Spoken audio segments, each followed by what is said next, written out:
तो क्या हालचाल भाई लोग। तो बात करने वाले हैं गोरे गोरे गाल के पार्ट 2 के बारे में। अंकिता दवे, नीलम भानुशाली की ये सबसे कह सकते हैं खराब वेब सीरीज या डाउनफॉल वाली वेब सीरीज रही है। उल्लू ओटीटी में अभी तक जो भी सीरीजें रिलीज हुई, अभी तक की बात करें फिलहाल, अगर लेटेस्ट की जो भी सीरीज तुम्हें ध्यान होगी वो इतनी मतलब डाउन नहीं देखने को मिली है जितनी ये सीरीज रही। फिलहाल पार्ट 1 तो लगा हाँ ठीक है, पार्ट 1 तो फिलहाल थोड़ा बहुत बेहतर भी देखने को मिला था। उम्मीद तो नहीं थी फिलहाल, लेकिन एक बार एक्सपेक्ट कर सकते थे कुछ देखने को मिल जाए। लेकिन जिस हिसाब से पार्ट 2 रिलीज किया भाई साहब, मतलब हद कर दिया। इसमें अंकिता दवे को लेके मतलब कोई भी एक्साइटमेंट कुछ भी नहीं रहा है। अगर ये कह सकते हैं लोगों को दिक्कत थी कि भारतीय जहां या फिर कोई अदर एक्ट्रेस होती है, आयुषी जायसवाल वगैरह, इनको भी लेते बेशक रिपीटेड एक्ट्रेस होती, लोग फिर भी सीरीज को कहीं न कहीं थोड़ा तो पसंद करते हैं। लेकिन जिस हिसाब से ये सीरीज रिलीज हुई, इसको बिल्कुल भी लोगों ने नहीं पसंद किया। हाँ, उन लोगों को पसंद आ सकती है जिनको सिर्फ आप स्टोरी से मतलब होता है, सीन से ज्यादा खास मतलब नहीं होता है। उन्हें फेमस एक्ट्रेस चाहिए होती है सीरीज में, तो ये सीरीज उनके लिए बढ़िया हो सकती है। लेकिन अगर जिनको सीन से थोड़ा भी एक्सपेक्टेशन होता है तो ये सीरीज उनको कहीं न कहीं पूरी तरीके से डिसअपॉइंटमेंट देगी। फिलहाल अगर कहानी की बात करें, कहानी आपको देखने को मिलेगी जमीन जायदाद से मसला देखने को मिलेगा।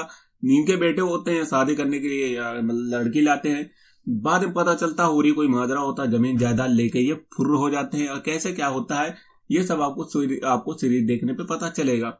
फिलहाल सीरीज मेरे को इंटरेस्टिंग नहीं लगी, मेरे को लगा नहीं था।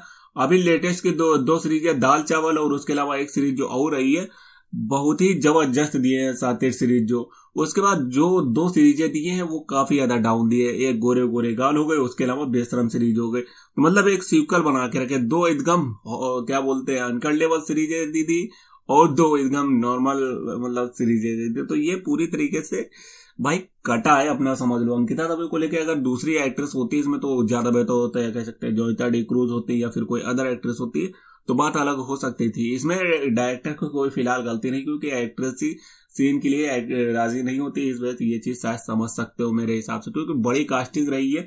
अगर बड़ी कास्टिंग का अगर उठा के देखोगे तो वो कभी भी ज्यादा बोल्ड सीन नहीं करेगी, तो ये रीजन होता है। तो अदर कास्टिंग का भी देख लो, तो जैसे सारिका सोलंकी ज्यादा उतना बोल्ड सीन नहीं करते हैं। उसके अलावा अब रिद्धिमा तिवारी भी उतना नहीं है। और अगर स्नेहा पाओल, आभा पाओल, प्राजक्ता वगैरह, ये अब बोल्ड सीरीज है फिलहाल ये लोगों ने छोड़ दिया। बस कभी कदार देखने को मिल जाए तो बात अलग है। प्राजक्ता तो फिलहाल अब आल्ट ओटीटी या फिर और ओटीटी में देखने को मिलती है, जहां सीन सस्पेंस बिल्कुल ना के बराबर होता है। तो ये एक अपडेट नहीं मिलते अगले वीडियो लेकर चल को सब्सक्राइब करना। तो क्या लगता है तुम्हें ये सीरीज देखने लायक रही है कि नहीं तुम्हारे हिसाब से?